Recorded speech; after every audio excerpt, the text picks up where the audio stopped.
On Sunday, February 4th, we celebrate the fifth Sunday of Ordinary Time. And in today's Word of God, we have a word about discipleship. And we learn that from an unnamed mother-in-law. So listen to the beginning. On leaving the synagogue, Jesus entered the house of Simon and Andrew with James and John. Simon's mother-in-law lay sick with a fever. They immediately told him about her. He approached, grasped her hand, and helped her up. Then the fever left her, and she waited on them. A couple details from the original Greek that help us to understand what happens in the story. First of all, the word which describes healing is a Greek word soma, which not only means physical healing, but it's the root of the word for salvation. So this is a story about the woman being saved.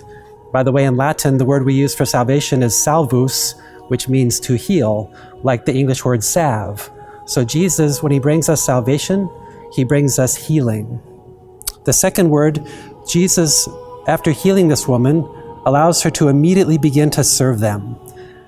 The word to serve is the root of the word deacon. So we find that this woman, as soon as she is healed, she becomes a deacon, or she becomes a servant to other people. That's the pattern of discipleship. You meet the Lord, he heals you, puts us back together again, and then in the New Testament, we either immediately begin to follow him, or we immediately begin to serve other people. That's what discipleship is. And lastly, the Greek word which describes her illness is important. In English, we translate it as she had a fever, and Jesus healed her of the fever. The Greek says that she had fire in her bones. And that phrase continues because, first of all, that fire became an illness, and after Jesus heals her, he transforms her. So now the fire in her becomes a desire to serve and a desire to know the Lord. So in a sense, she is set on fire with love for the Lord. That's what discipleship is. And then the gospel ends by Jesus saying, "Now let us go by to the nearby villages, that I may preach there also, for this purpose have I come."